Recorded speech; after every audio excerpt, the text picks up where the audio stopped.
So I've been thinking about a case that I want to talk about, and this is based on something that is real. So if a person, have a limiting belief, which one of the chapter we already talked about limiting belief itself. Okay, to give you a summary again, limiting belief isn't just about what you say to yourself, but the things that you say to yourself becomes the framework in terms of how you operate in your reality. For example, if a person believes that they're not good enough, that itself is a limiting belief. If a person believes that they're never going to make it, that itself is a limiting belief. So no matter what they do in their life, that conversation becomes louder and louder and louder. Not unless they have the deliberate awareness to stop it. Which for most people, it takes a lot more willpower and discipline. So if let's say a person have this belief system whereby everything around them is useless, okay, what kind of reality would they begin to create in their life? Since everyone around them, picture this, everyone around them is pretty useless, correct? So they have to always be useful. They have always required, for them to clean up other people's uselessness. So at the expense of doing so, to prove to the entire world that that person is useful, what actually happens is that it becomes a uncontrollable system where constantly that person has to prove their usefulness. Over time, it creates this thing called burnout.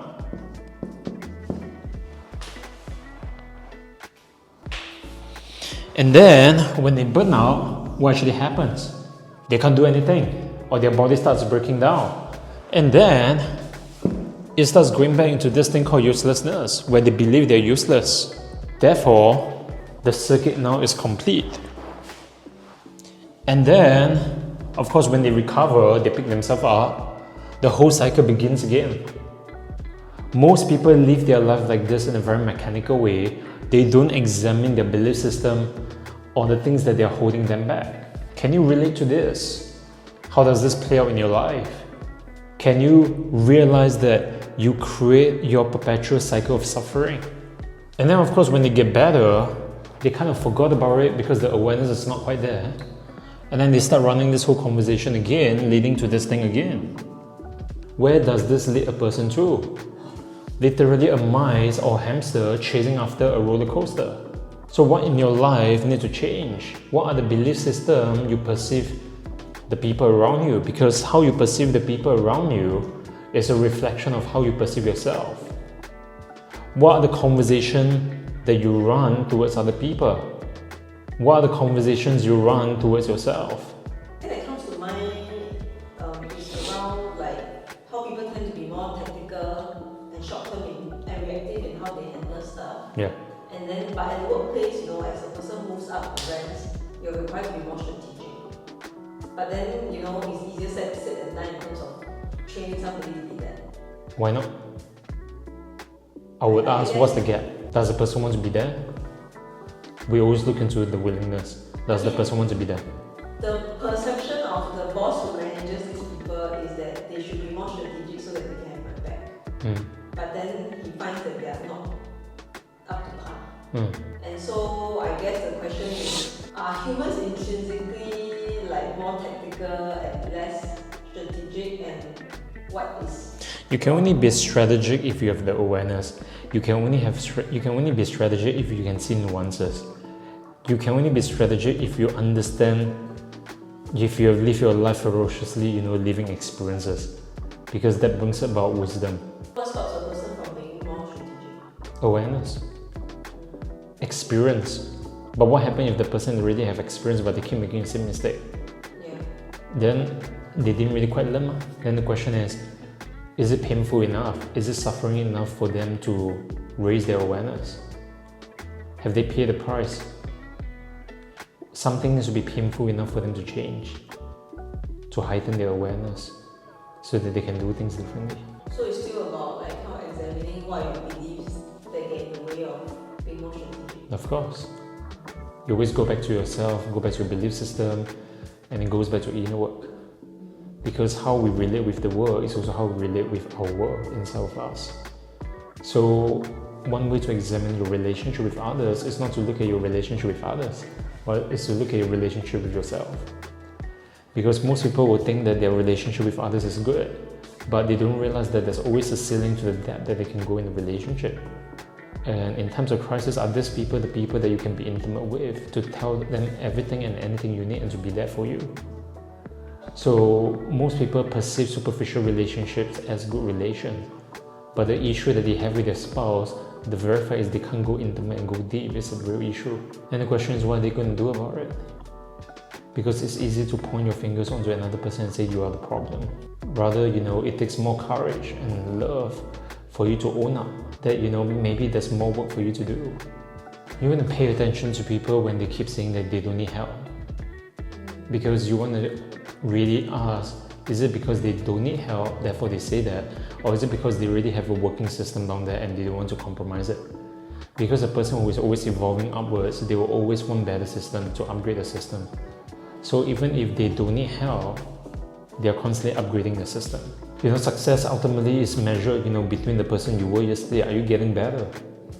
Are you evolving? Are you transcending? And sometimes it's the people who feel that they really reach somewhere where they actually stop. But to say that they reach somewhere and stop, they stop growing, they stop moving forward. The Tao is always constantly moving, which means that there are higher mountains. In Chinese, it's called 一山比一山高. So to say that, they stop, no big deal. But that's where their life also ends. That's the highest peak they can go. So they're going to spend their whole life building, power, around the rank system that they have built, that they have acquired, but they don't seek for more within themselves. So they will never realize how capable they are. Not unless they let their attachment to their success go, so that they can discover for themselves who they might be. So certain people, they might be very competent, but you put them into certain roles that they become totally dysfunctional. Not just incompetent in the job itself, but they run certain narrative. But those narratives have always been there. They merely learn how to master it by building coping mechanisms around it. Yeah, correct. You can't make an issue if there's no issue to begin with. That means the issue must have already been inside. But it's interesting because then the narrative is, I know I'm complacent, and then but when things happen, then I'll just hunker down and make it work. Then that's a lack of foresight. Which means, what if one day, he has to deal with something bigger than what he can handle? He's not prepared for it. The time when he's supposed to do his preparation work, he's not prepared. He's just cruising. That's a bit of happy-lucky-go. That he's overestimating himself. He assumed that the issues that will come in his way is going to be consistent and coherent, that's within his control. But it's a false sense of ego, isn't it? It's quite a big assumption. The life is going to be the same tomorrow. We don't even know whether we're going to leave. I mean, the other thing that also tends to come up, for people who are considering their own inner work, is this whole thing around, what if I'm not ready to change? Or what if I'm not ready to accept what I see about myself? Then my question to you is this: there's no such thing as you're not ready. If you're not ready, this conversation wouldn't happen. If they don't jump, what makes you think that they will ever jump elsewhere in their life? They won't. They're too afraid. And whatever they're going to discover, that if they are actually saying that what if they're not ready to see, it means that they know what is inside. And it's pretty nasty. So this work requires a lot of courage. It requires a lot of integrity. It requires a lot of self-love and determination to get through things. Some people can't even stick to one routine for 28 consecutive days. And then they are still dreaming about accomplishing big things in life. There's a mismatch. Because how we do the smallest things, how we do everything in life. You want to see whether a person is going to make it, look at how they handle the small stuff.